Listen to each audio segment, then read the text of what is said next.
Mon quotidien, ce que je subis, ce qui m'énerve, ce que je ressens. Personne ne sait réellement ce que le quotidien me fait subir. J'aimerais tellement que ça change. Gérer le quotidien, c'est réussir à survivre. Au bruit. Je ressens au plus profond de moi la vibration de chaque son qui transperce mon oreille. Même s'ils sont à plusieurs dizaines de mètres. Alors il y a les sons maîtrisés, et les non maîtrisés. L'environnement est un son maîtrisé, c'est la vie quotidienne, c'est l'habitude, mais ça ne veut pas dire que ce n'est pas impactant. Et puis il y a le reste. Les sons que l'on ne connaît pas ou peu, auxquels il faudra faire face. Auxquels il faut gérer l'inconfort généré. À la douleur. Se confronter à la douleur occasionnelle n'est vraiment pas agréable, le petit orteil, se retourner un ongle, un mal de tête, une plaie, des contractions, des coliques néphrétiques, une brûlure, une douleur vive insupportable. Mais une douleur qui ne reste pas, même si l'on trouve que ça dure énormément de temps, les antidouleurs et autres solutions sont efficaces. Là au quotidien c'est une douleur pulsatile qui ne disparaît pas, s'intensifie, d'une violence extrême, une douleur usante qui pénètre mon esprit, et le met à mal. Ce qui réduit mes capacités au minimum vital très souvent. Aux auras. Voir des choses bizarres, c'est mon quotidien, les couleurs qui changent, la vision qui devient floue, les traits qui bougent, l'arc-en-ciel, les taches, les scintillements, le brouillard, l'effet neige, la vision coupée. Cela réduit mes capacités à voir correctement, à faire des choses correctement, prendre un risque pour certaines activités. Aux paralysies. Perdre un membre, une moitié de corps, je suis presque habituée depuis le temps que j'y suis sujette. Mais avoir cette sensation quotidienne c'est vraiment frustrant. Je suis réduit à zéro le temps de cet effet. Aux idées noires. La douleur me transperce de part en part pour aller nicher des idées vraiment pas cool dans mes pensées. Le plan pour terminer cette souffrance des crises. Mais impossible de passer à l'acte, au moment où cela se produit j'en suis incapable. Et quand en dehors des crises cela m'arrive il faut absolument que je m'occupe à penser à autre chose, et quand cela ne fonctionne pas je cherche la solution idéale. Et quand j'en ai marre de chercher l'idée s'en va d'elle-même. Mais mon approche de la fin est bien ancrée, à l'heure actuelle c'est du détail que je cherche. Au syndrome de Raynaud.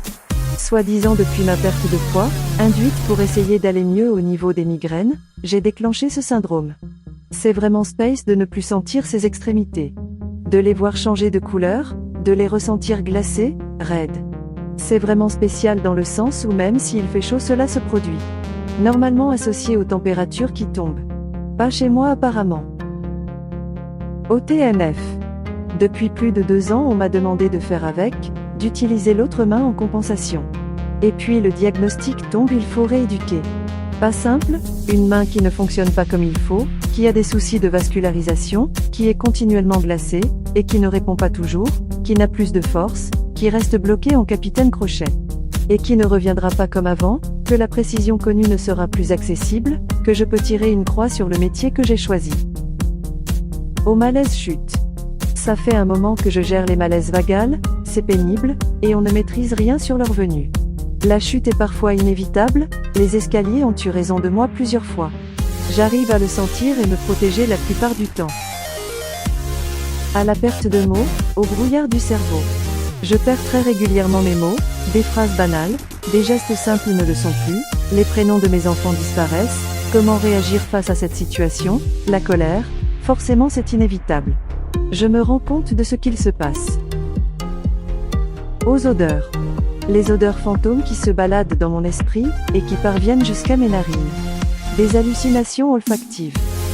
Aux odeurs nauséabondes qui m'entourent à chaque déplacement en dehors de la maison et aux merveilleuses nausées qui accompagnent ces odeurs.